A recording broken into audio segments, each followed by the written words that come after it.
Dear students, नमस्कार। आज हम लोग जानेंगे कुछ टर्मिनोलॉजीज के बारे में जो आपके motion and straight line chapter में बार बार यूज होंगी। तो आइए समझते हैं। सबसे पहली बात, रेफरेंस पॉइंट। देखिए, ये एक ऐसा पॉइंट है जिसके अबाउट या फिर जिसको बेस बनाकर हम लोग अपनी पोजीशन या फिर डिस्टेंस को मेजर करते हैं। इसका क्या मतलब है? तो मान लीजिए आप कोई ए व्यक्ति हैं, ठीक है। यहाँ पर दो व्यक्ति दिख रहे हैं, ए और बी। आप ए हैं, ठीक है। अब आप कहीं खड़े हुए हैं, आपको अपनी पोजीशन जाननी है। आपके आसपास कुछ पेड़ हैं, कोई आपका दोस्त है और एक कोई ना कोई एक रास्ते में एक पत्थर लगे रहते हैं, वो है।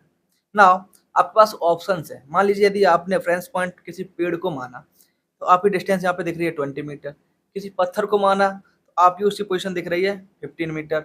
और किसी अपने दोस्त को मान लिया तो वहाँ से आपकी डिस्टेंस है 18 मीटर। यानी कि जो पॉइंट है वो लिविंग या नॉन लिविंग कुछ भी हो सकता है। इस बात पे डिपेंड करेगा कि हम कितने कंफर्टेबल हैं उस चीज़ को अपना रेफरेंस पॉइंट मानने के लिए, ठीक है। तो आप आगे देखोगे कि हम लोग अपने कन्वीनियंट के अकॉर्डिंग रेफरेंस पॉइंट मानेंगे। तो बेसिकली रेफरेंस पॉइंट क्या पॉइंट है? एक ऐसा पॉइंट है जहाँ से हम अपनी पोजीशन या फिर डिस्टेंस को मेजर करते हैं। क्लियर? इतनी सी बात। अब बात करते हैं रेफरेंस फ्रेम की। तो रेफरेंस फ्रेम कुछ और नहीं बल्कि रेफरेंस पॉइंट है, प्लस आपने रेफरेंस पॉइंट पे कोऑर्डिनेट सिस्टम ऐड कर दिया है जिसमें एक्स वाई जेड, जो आपने मैथमेटिक्स में पढ़ा होगा, राइट। प्लस एक टाइमर लगा दिया या फिर कोई एक वॉच है। यदि आप इन तीनों चीज़ों को ध्यान से देखो, इनको मिला के बोलते हैं रेफरेंस फ्रेम। यानी कि जैसे कि आप कहीं खड़े हो, ठीक है। आप जाओगे एक जगह से दूसरी जगह जा रहे हो, आप देख लो साथ में टाइम भी चेंज हो रहा है। तो इस रेफरेंस फ्रेम की सहायता से हम लोग आपकी पोजीशन और आपका टाइम का एक डेटा रखते हैं, जिससे हम डिसाइड कर पाएंगे कि आपके जो और भी पैरामीटर हैं मोशन के साथ, जो भी और भी पैरामीटर हैं वो क्या क्या रहे होंगे, आप कहाँ जा सकते हो, एटसेट्रा। तो आगे देखते हैं।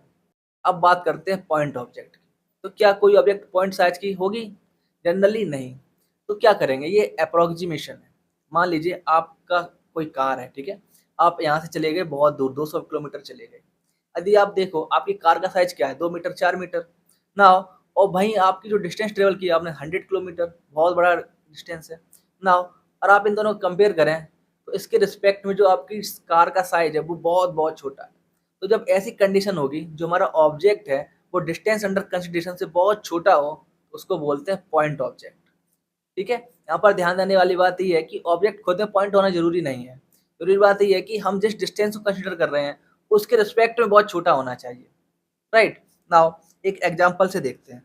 मान लीजिए आपके पास एक स्टोन है और आपने इसको 100 मीटर थ्रो कर दिया। तो यहाँ पे देखो, एक जो स्टोन होगा वो कितना होगा, 10 सेंटीमीटर, 5 सेंटीमीटर।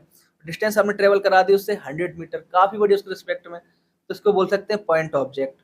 भाई यदि आपने थ्रो किया होता केवल 20 सेंटीमीटर, अब वो खुद तो था 10 सेंटीमीटर का, उस रिस्पेक्ट में कोई बहुत ज्यादा अंतर तो नहीं है। देन इसको क्या बोलेंगे? इस वक्त ये पॉइंट ऑब्जेक्ट तरह बिहेव नहीं कर पा रहा होगा, राइट। तो ऑब्जेक्ट खुद में पॉइंट है या नहीं है ये इंपॉर्टेंट नहीं है। इंपॉर्टेंट ये है कि उसका जो रिलेटिव साइज है अंडर कंसिडरेशन ऑफ डिस्टेंस वो कितना छोटा है। जितना ज्यादा छोटा होगा उतना ज्यादा हमारा अप्रोक्सीमेशन अच्छा माना जाएगा। क्लियर है? अब बात करते हैं मोशन की। तो आखिरकार मोशन क्या है? देखिए, मान लीजिए आप कहीं पे खड़े हुए हो, ठीक है। आप उस जगह को आपने चेंज कर दिया, जगह को आपने चेंज किया। तो जब आप जगह चेंज कर रहे हो तो अपनी पोजीशन कहीं ना किसी रेफरेंस पॉइंट से मेजर कर रहे होगे, तो आपको पोजीशन चेंज होती हुई देखी। तो ये जो चेंज इन पोजीशन है in time with respect to a reference point, इसको हम लोग क्या बोलेंगे? मोशन। यानी कि आपकी पोजीशन चेंज हुई टाइम में तो आपने मोशन किया। भाई यहाँ पे कोई ऐसा रेफरेंस पॉइंट चूज कर सकते हो जिसके रिस्पेक्ट में आपकी पोजीशन अगर चेंज नहीं हो रही हो तो क्या बोलेंगे? उसके लिए आप अभी रेस्ट में हो। जैसे कि यहाँ पर देखिए, ये यहाँ पर एक स्टैटिक रेफरेंस फ्रेम है और कोई ऑब्जेक्ट ए से चला गया बी तक। तो यहाँ पर इस फ्रेम के अकॉर्डिंग ये जो ऑब्जेक्ट है, ये जो ए पर्सन है वो किस में है? मोशन में।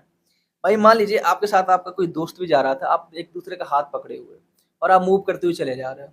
तो क्या आपके रिस्पेक्ट में उसकी पोजीशन चेंज हो रही है? सीधी सी बात है, पोजीशन चेंज नहीं हो रही है। मान लीजिए अगर 2 मीटर की डिस्टेंस थी तो 2 मीटर की 2 मीटर ही है, या जो भी एक्स वाई जेड डिस्टेंस हो, यानी डिस्टेंस चेंज नहीं हो रही है। तो यानी कि यहाँ पर आप अपने दोस्त के रिस्पेक्ट में तो रेस्ट में हो, बट एक रेफरेंस फ्रेम जो बाहर बैठा हुआ है उसके रिस्पेक्ट में आप मोशन में हो। तो मोशन जो है एक एब्सोल्यूट टर्म नहीं है, एक रिलेटिव टर्म है। हम किसके रिस्पेक्ट में बात कर रहे हैं, किसके रिस्पेक्ट में हमारी पोजीशन चेंज हो रही है, सिर्फ उसके रिस्पेक्ट में हम लोग होंगे मोशन में। और जिसके साथ हमारी पोजीशन चेंज नहीं हो रही है उसके रिस्पेक्ट में हम लोग होंगे रेस्ट में। फॉर एग्जाम्पल आप कार में बैठे हुए हो, ठीक है। कार से आप कहीं जा रहे हो, तो बाहर वाले इंसान को आप क्या देखोगे? आप देखोगे कि आपकी पोज़ीशन चेंज हो रही है और आपको लगेगा कि बाहर वाले इंसान की पोज़ीशन चेंज हो रही है। तो आप क्या एक-दूसरे रिलेटिव में? मोशन में। बट वहीं यदि आपके साथ जो ड्राइवर बैठा हुआ है, आप उसके रिस्पेक्ट में अपनी पोज़ीशन चेंज कर रहे हो? नहीं, आप जिस सीट पे थे उसी सीट पे हो। मान लीजिए डिस्टेंस है आपकी 50 सेंटीमीटर, तो 50 ही 50 सेंटीमीटर फिक्स है। पूरे यात्रा के दौरान आपने मोशन किया? नहीं किया। यानी कि आपने ड्राइवर के रिस्पेक्ट में मोशन नहीं किया, बट अगर कोई इंसान बाहर बैठा हुआ आपको देख रहा है, तो उसके रिस्पेक्ट में आपकी पोज़ीशन चेंज हो रही है, तो वहाँ पर आप मोशन कर रहे हो। क्लियर इतनी सी बात? तो डिस्टेंस क्या है देखिए, डिस्टेंस कुछ और नहीं बल्कि टोटल पाथ लेंथ है। जो भी आपने पाथ ट्रैवल किया है, कहीं भी आप गए, कहीं से लौट के आए, टोटल जो पाथ लेंथ है वो हो जाएगी आपकी डिस्टेंस। फॉर एग्जांपल आप घर से गए कोचिंग, कोचिंग से आगे फिर से घर। तो मान लीजिए आपकी कोचिंग 2 किलोमीटर थी, तो 2 जाने के 2 आने के, टोटल पाथ लेंथ क्या हो जाएगी? 4 किलोमीटर। तो टोटल आप कितना गए? 4 किलोमीटर। डिस्टेंस कितनी होगी? 4 किलोमीटर। नाउ इसी वजह से ये ऑलवेज पॉजिटिव होगी, राइट? कभी ऐसा नहीं होगा कि आप मान लीजिए ये घर से इस कोचिंग है, कोचिंग से फिर घर आए, फिर घर से मार्केट चले गए, फिर लौट के आए। किसी कंडीशन में ये कम नहीं हो सकती। आप हमेशा ऐड करते हुए चले जाओगे, तो आपको जो नंबर मिलेगा हमेशा एक पॉजिटिव नंबर मिलेगा। साथ ही साथ ही यदि आप इसका ग्राफ ड्रॉ करें, तो नॉन डिक्रीजिंग मिलेगा। इसका मतलब ये है कि या तो आप अपनी पोजीशन को चेंज कर रहे होगे या फिर किसी एक जगह रुक जाओगे। यदि आप चेंज कर रहे होगे तो पाथ लेंथ बढ़ेगी, बढ़ेगी तो ग्राफ इंक्रीज करेगा, वैल्यू इंक्रीज करेगी, राइट? और यदि आप एक जगह मान लीजिए सो गए, 1 घंटे तक वहीं सोते रहे, तो आपकी पोज़ीशन चेंज हुई, पोज़ीशन आपकी चेंज नहीं हुई। यानी कि आपको 2 चीज़ें मिलेंगी, या तो आपका ग्राफ इंक्रीज़ हो रहा होगा या फिर ग्राफ का जो स्लोप है वो 0 होगा। यदि आप इन दोनों चीज़ों को मिला दें तो आप देखोगे ग्राफ डिक्रीज़ नहीं हो रहा है। तो बेटर ऑप्शन क्या कहना? नॉन डिक्रीजिंग, क्योंकि कभी-कभी इंक्रीज़ हो सकता है और कभी-कभी स्टैटिक हो सकता है, एक ही जगह रुका हुआ हो सकता है, राइट? नाउ तो यदि आप यहाँ पर फिगर देखें, ग्राफ देखें, तो कौन-सा ग्राफ पॉसिबल है? तो देखिए यहाँ पे पॉसिबल है, यहाँ पे पॉसिबल है। ये रेड वन वाला पॉसिबल नहीं है, क्यों? क्योंकि यहाँ पर जो ग्राफ है डिप हो रहा है, नीचे आ रहा है।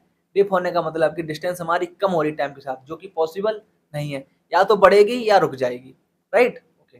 नाउ इस दूसरे व्हाइट वन को देखिए, क्या ये ग्राफ पॉसिबल है? तो पॉसिबल नहीं है, क्यों? क्योंकि यदि आप देखो यहाँ पे, तो किसी एक टाइम पे एक ऑब्जेक्ट की 2 पोज़ीशन है। इसका मतलब है कि एक ऑब्जेक्ट एक ही साथ 2 जगह प्रेजेंट है, जो कि क्लासिकल फिजिक्स में पॉसिबल ही नहीं है। इसका मतलब ये हो गया कि जो डिस्टेंस का ये जो ग्राफ है ये गलत है, ये पॉसिबल नहीं है, ठीक है? अब बात करते हैं डिस्प्लेसमेंट की। तो डिस्प्लेसमेंट क्या है? देखिए डिस्टेंस था हमारा टोटल पाथ लेंथ, पर डिस्प्लेसमेंट में ऐसा कुछ नहीं है। डिस्प्लेसमेंट सिंपल सी बात ये है कि जो इनिशियल और जो फाइनल पोजीशन होगी किसी भी ऑब्जेक्ट की, उसकी जो पाथ लेंथ है, शॉर्टेस्ट पाथ लेंथ, ठीक है? उसको बोलते हैं डिस्प्लेसमेंट। इसका डायरेक्शन कहाँ से कहाँ होगा? इसका डायरेक्शन होगा स्टार्टिंग टू फाइनल पोजीशन, ठीक है? तो ये क्या है? ये वेक्टर क्वांटिटी, इसमें डायरेक्शन है, हमेशा रहेगा स्टार्टिंग टू फाइनल। अच्छा, अब कोई ऑब्जेक्ट ऐसा हो सकता है कि मान लीजिए आप घर पे थे, घर से आप चले गए मार्केट, मार्केट से फिर घर घर पे आ गए। तो आपकी दोनों दोनों पोजीशन क्या हो गई? आपकी दोनों पोजीशन सेम जगह हो गई। डिस्प्लेसमेंट हो गया 0, राइट?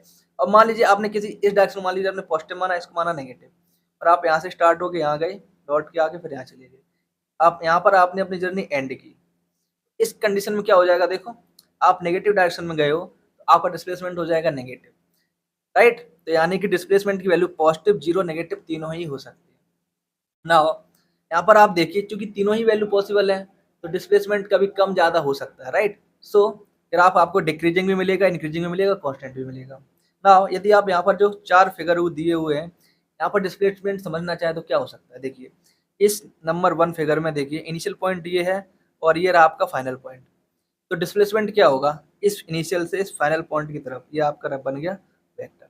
क्लियर है? सिमिलरली आप दूसरा फिगर देखिए, यहाँ पर आपको दिख रहा है इनिशियल और ये रहा फाइनल। इस कंडीशन में वेक्टर क्या हो जाएगा आपका? डिस्प्लेसमेंट वेक्टर ये वाला। नाउ सर्कुलर मोशन देखिए, सर्कुलर मोशन में कोई ऑब्जेक्ट जहाँ से चला था वहीं पे आगे खत्म हो गया, यानी कि उसके इनिशियल और फाइनल पॉइंट सेम जगह है, तो डिस्प्लेसमेंट क्या होगा? सीधी सी बात है, 0। क्लियर है? नाउ इन ग्राफ को ध्यान से देखिए कि सारे ग्राफ पॉसिबल हैं या नहीं है। तो आप पाएंगे सारे ग्राफ पॉसिबल हैं। क्यों? सीधी सी बात है, डिस्प्लेसमेंट और टाइम ग्राफ पॉजिटिव, नेगेटिव या 0 कुछ भी हो सकते हैं इनका, ठीक है? चाहे इंक्रीज कर रहे हो चाहे डिक्रीज कर रहे हो, हमें कोई दिक्कत नहीं, सारे के सारे ग्राफ पॉसिबल हैं यहाँ पर, जो भी आपके यहाँ पे ड्रॉ किए हुए हैं, ठीक है? अब बात करते हैं यूनिफॉर्म मोशन की। तो ये क्या होता है? देखिए जैसा कि नाम से ही लग रहा है यूनिफॉर्म, यानी कुछ कुछ सेम सेम होना चाहिए। तो क्या सेम होना चाहिए? यहाँ पे होता है कि आप जो कोई ऑब्जेक्ट है ना वो इक्वल डिस्टेंस ट्रेवल करता है इक्वल टाइम में। फॉर एग्जाम्पल यदि आप ध्यान से देखें तो मान लीजिए आपके पास साइकिल है, आप साइकिल से अपने कोचिंग जाते हो, राइट।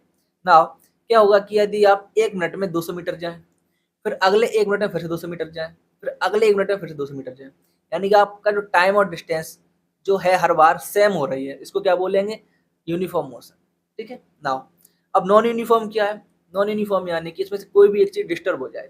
जैसे कि यदि आप 200 मीटर जा रहे थे, ठीक है, 1 मिनट में, अगली बार आप 150 मीटर गए 1 मिनट में, फिर अगली बार आप 300 मीटर गए 1 मिनट में, तो यहाँ पे जो डिस्टेंस और जो टाइम है वो हर बार, टाइम तो सेम है बट डिस्टेंस वेरी कर रही है, तो हो गया नॉन यूनिफॉर्म।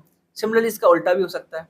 मान लीजिए आप 200 मीटर गए 1 मिनट में, फिर अगले 200 मीटर गए आप 2 मिनट में, फिर अगले 200 मीटर गए आप 1.5 मिनट में, तो यहाँ पे क्या हो रहा है, यहाँ पे डिस्टेंस सेम है बट टाइम वेरी कर रहा है। तो दोनों में से कोई भी अगर एक चीज वेरी करती है तो यहाँ पर बोलेंगे उसको नॉन यूनिफॉर्म मोशन। क्लियर है। तो आज के वीडियो में इतना ही। आई होप आपको वीडियो पसंद आया होगा, तो प्लीज़ वीडियो को लाइक करें, चैनल को सब्सक्राइब करें और अपने दोस्तों के साथ शेयर जरूर करें। Thank you and have a nice day.